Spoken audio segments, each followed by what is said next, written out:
जय Shri Krishna everyone, welcome back to my channel. Friends, आज इस वीडियो में हम शीतला माता के दिन सुनी जाने वाली कहानियाँ सुनेंगे। सबसे पहले भगवान गणेश जी की कहानी सुनेंगे। एक अंधी बुढ़िया थी, रोज गणेश जी का पूजन करती और माला फेरती। गणेश जी राजी हो गए, बोले बुढ़िया मांग। बुढ़िया बोली महाराज मुझे तो मांगना नहीं आता, क्या मांगूं? विनायक जी बोले अपने बेटे बहू से पूछ ले या तेरा कोई और हो उससे पूछ ले।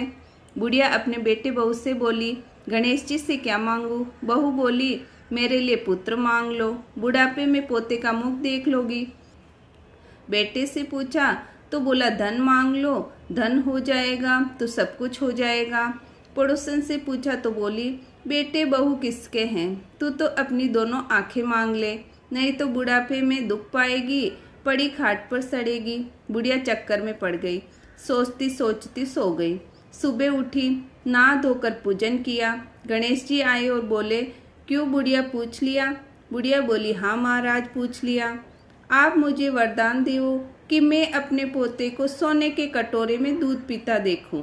विनायक जी बोले बुढ़िया तू तो भोली दिखती थी और मांगने के समय सब कुछ मांग लिया, अच्छा ऐसा ही होगा। ये कहकर गणेश जी महाराज चले गए। धीरे धीरे सारी बातें होने लगी। घर में धन दौलत भी खूब हो गया, बहू के लड़का भी हो गया, बुढ़िया की आंखें भी मिल गई और आनंद ही आनंद हो गया। हे विनायक जी महाराज, बुढ़िया की तरह सब पर मेहर करना और कहानी के सुनते हुए और हुकारा देने वाले को और लिखने और पढ़ने वाले को। बोलो गणेश जी महाराज की जय। शीतला माता की सुनेंगे। 4 देरानियाँ जेठानियाँ थी, 3 तो होशियार थी, उससे सबसे छोटी भोली और नासमझ थी। फागुन महीने के दिन आए, 8 दिन अगते के आए। तीनों तो होशियार थी, जो सब काम सोच समझ कर करती थी, पर वो सबसे छोटी बेचारी कुछ भी पता नहीं चलता था। वह 8 दिन में क्या क्या काम नहीं करना चाहिए वो ही करती थी।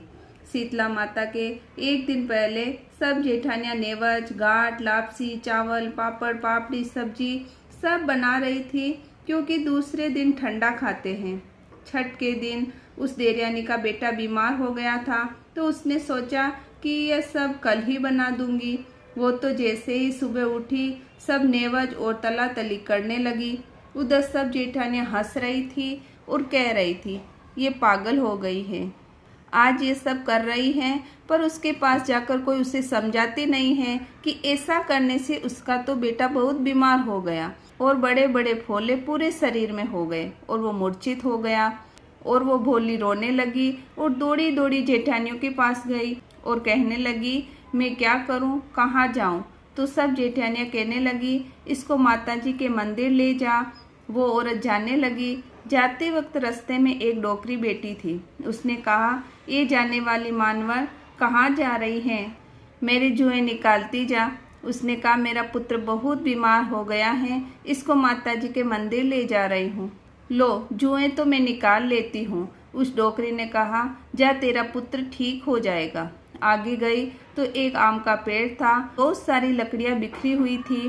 तो आम के वृक्ष ने कहा कि ओ जाने वाली कहाँ जा रही हो, मेरे नीचे ये लकड़ियाँ बिखरी हुई हैं, इसको इकट्ठा कर दे ताकि कोई आम खा सके।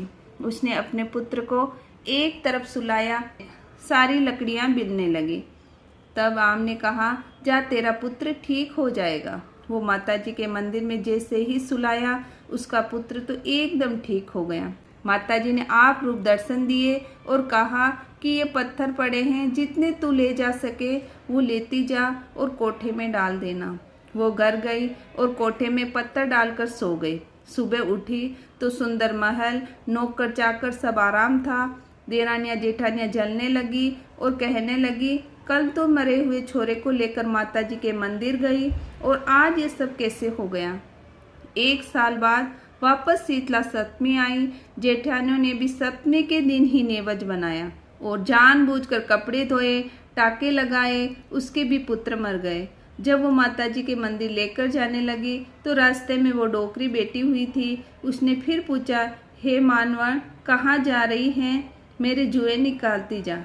उसने गुस्से में कहा तेरे को दिखता नहीं, मेरा पुत्र इतना बीमार हो गया, तेरे लिए जुए निकालने बैठ जाऊं?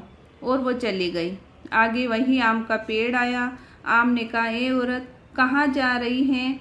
मेरे यहाँ पर लकड़ियाँ पड़ी हैं, इनको बीनती जा। उसने उसी गुस्से में कहा, तेरे को दिखता नहीं?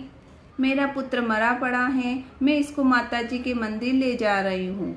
और वो चली गई। माताजी के मंदिर में जैसे ही सुलाया पर कुछ नहीं हुआ। माताजी आई और कहने लगी, ये पुत्र तो ठीक नहीं होगा, पर ये जो पत्थर पड़े हैं, जितना तुम ले जा सको लेती जाना। वो जरूरत से ज़्यादा पत्थर बांध कर ले आई और कहने लगी, पुत्र नहीं बचेगा तो भी धन दौलत तो खूब हो जाएगा। वो सब कोठे में डालकर सो गई, पर सुबह उठी तो उसके ऊपर तो पर्वत ही पर्वत आ गए और वो उठ भी नहीं पा रही थी। देवयानी ने देखा कि आज इन तीनों को क्या हो गया। उसने जाकर जगाया तो कहने लगी, कैसे उठे? हमारे शरीर पर तो पहाड़ पड़े हैं। तूने ये क्या किया? हमने तो तुम्हारी तरह ही सप्तमी के दिन नेवज बनाया, जानबूझकर पुत्र को मारा और तुम्हारी तरह माताजी के मंदिर गई। तब उस भोली को सारी बात समझ में आ गई। तब उसने हाथ जोड़कर माताजी को पुकारा। तब माताजी आई और कहने लगी, ये सब तुम्हें सब कुछ समझा नहीं सकती, पर तुम्हारी देखा देखी ये भी करने लगी, इसकी भी ये सजा है।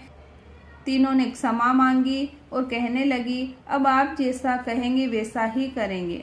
माताजी ने कहा, सभी जमीन और जायदाद में से इसका हिस्सा इसको देना। तो तीनों ने हाँ कर दी और वो तीनों के बच्चे ठीक हो गए और माताजी अंत्य ध्यान हो गई। बोलो शीतला माता की जय। पतवारी माता की कहानी सुनेंगे। एक भाई बहन थे। बहन ने पतवारी माता का नियम लिया। वो भाई का मुख देखे बिना खाना नहीं खाती थी। हमेशा भाई के घर आती और रास्ते में पतवारी का स्थान था। बहन रास्ते में हमेशा पतवारी की पूजन करके भाई के घर जाती थी। एक दिन बहन की तबीयत खराब होने के कारण भाई ने सोचा, आज मैं बहन के घर चला जाता हूँ। भाई आ रहा था तो देखा रास्ते में कितने कांटे, कंकर, पत्थर थे। पता नहीं मेरी बहन कैसे आती होगी, उसको कितनी तकलीफ होती होगी। उस भाई को यह क्या पता था कि वह पतवारी माता का स्थान है। मेरी बहन यहाँ पूजन करती हैं। बिना सोचे समझे उसने सारी पतवारी बिखेर दी, कांटे सब चुन लिए, सब पत्थर एक तरफ सरका दिए। माता को गुस्सा आया। उस पतवारी माता में से एक सांप निकला और भैया को डस गया। फिर बहन ने सोचा, भैया को बुलावा भेजा, फिर भी भाई नहीं आया, मुझे ही जाकर देखना चाहिए। बहन ने देखा, भाई तो मूर्छित रास्ते में पड़ा है। आते ही बहन कहने लगी कि कौन पापी दुष्टी है जो मेरे भाई को मार दिया। पतवारी माता प्रकट हुई और कहा कि मैं ही हूँ। तुम तो मेरी पूजा करती हो और आज तेरे भाई ने सारी बिखेर दी। इसको इसकी करने का फल मिला। बहन ने हाथ जोड़कर प्रार्थना की कि हे पतवारी माता, मैंने जो सच्चे मन से आपकी पूजा करी हो तो मेरे भाई को जीवित कर दो। उसका भाई वापस उठ खड़ा हुआ। हे पतवारी माता, उस बहन की भाई की रक्षा की, वैसी सबकी करना। बोलो पतवारी माता की जय।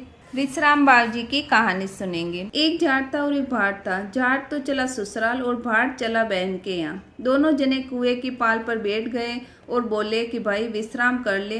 तो भाट बोला कि मैं तो बहन के यहाँ जाऊंगा तो जल्दी आ जाऊंगा, और तू तो ससुराल जाता है, 8 दिन रहेगा और बड़ा मान सम्मान होगा, तू ही विश्राम कर ले। अब जाट ने तो चावल का दाना और पानी पीकर विश्राम कर लिया और भाट अपनी बहन के यहाँ गया। जाते कि क्या देखता है कि बहन के मकान में आग लगी है। बुझाते बुझाते सिर गंजा हो गया और उधर जाट अपने ससुराल गया। सास ने बहुत मान सम्मान किया और 8 दिन रहकर बेटी जवाई अच्छी तरह से विदा किया। अब दोनों जने फिर मिले तो पूछा कि भाई क्या हाल चाल है। क्या बताऊं, मेरी बहन को नहीं भेजा और उसके मकान में आग भी लग गई। तो बुझाते बुझाते इतना समय हो गया कि रोटी भी नहीं मिली। जब उसकी पड़ोसन बोली कि तेरा भाई आया है, रोटी और प्याज ले जाकर खिला दे।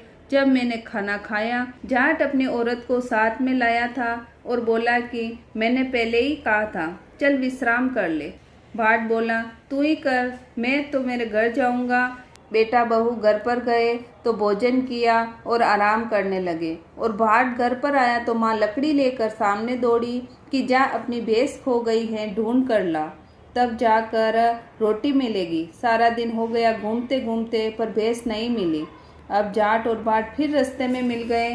तब जाट बोला कि मैंने पहले ही कहा था कि तू विश्राम कर, तू माना नहीं।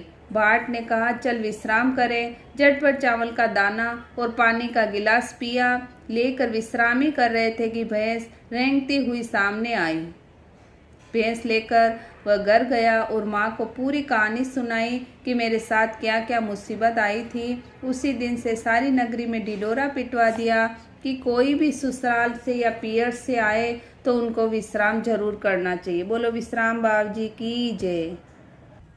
उसके बाद आड़ी बाड़ी की कहानी सुनेंगे। आड़ी बाड़ी सोना की बाड़ी जी में बेटी कान कुंवारी कई पूजे, दशा माता की वाड़ी पूजे, दियाड़ा बाबूजी की वाड़ी पूजे, सूरज भगवान की वाड़ी पूजे, गजानन जी की वाड़ी पूजे, पतवारी माता की वाड़ी पूजे, तुलसी माता की वाड़ी पूजे, धर्मराज जी की वाड़ी पूजे, राम लक्ष्मण जी की वाड़ी पूजे, विश्राम बाबूजी की वाड़ी पूजे, 33 करोड़ देवी देवता की वाड़ी पूजे। वाड़ी पूजा कई वे, अन्न वे, धन वे, लाभ वे, लक्ष्मी वे, साई जी को साज वे, पोता को परिवार वे, दोयता वे, पोता वे, दोयता बुरांदी खीर, पोता बुरांदी राब, खाटी लागे खीर, मीठी लागे राब, चढ़ी चढ़ाई लेके आई गोरी ठूठ विनाक ठुटुलिया, भरिया भारना सोना का ढाकना, रिमता जिमता दूध में खाद्यो घी में रांधियो, सासू पुरुष से बहू जिमे, बहू पुरुष से सासू जिमे, सासू खाट ले बहू पाट ले, मनरो मन नडारी बात, गले टका को हार आ बात कटे के, अमूल्य की डाल के, सरवर या की पाल के, अन के आके के, जल के लोटे के, तुलसी के क्यारे के, चार बैया भेड़ी वे वटे के, आवात के न कई करे, जोग मिले तो नगर नोते नहीं बन आवे तो 24 मण का लाडू करे, 24 मण का बन नहीं आवे तो 12 मण का करे, 12 मण का बन नहीं आवे तो 6 मण का करे, और 6 मण का बन नहीं आवे तो 3 मण का और 1.5 मण का करे, 1.5 मण का बन नहीं आवे तो 6 शेर का 6 लाडू करे, एक गाय का ग्वाला ने दी, एक हरी की पेड़िया रखे, रमता बालक ने दी, एक आवती पनियारी ने दी, एक तुलसी के क्यारे रखे, खाई ने व्रत करे, खाव जो करम नो वाट जो धर्म नो, आ माता आर दे, खाटी मोड़ी छाछ दे, गिलोड़ी में घी देन, तिलोड़ी में तेल दे, खाजा को खड़को देन, पापड़ को पड़को दे, जोड़िया जड़ूलिया पूत दे, सासू जी को पुरुषन देन, बहू को जीमन दे, कड़िया हाणो गोबर दे, देरियाणी जेटियाणी खम्मा खम्मा करे, बोर बोर बोरडी, पाड़ोसन मिली चोड़ी, आधा मुँह आखो ले, आखा मुँह आदो दे, आपरा गरो धर्म बढ़ावे, वाका गरो धर्म घटावे, वात मांगू विश्राम मांगू, मांगू सहेलिया को साथ, लाडू पेड़ा लापसी, जीमो द्वारका नाथ की जय। अब लुम्बिया बाबूजी की कहानी सुनेंगे। सार की सुई रेशम का धागा, लुम्बिया बाबूजी का वागा, सीता गणाधन लागा। 5 बार सुनी जाती है। शीतला माता की जय।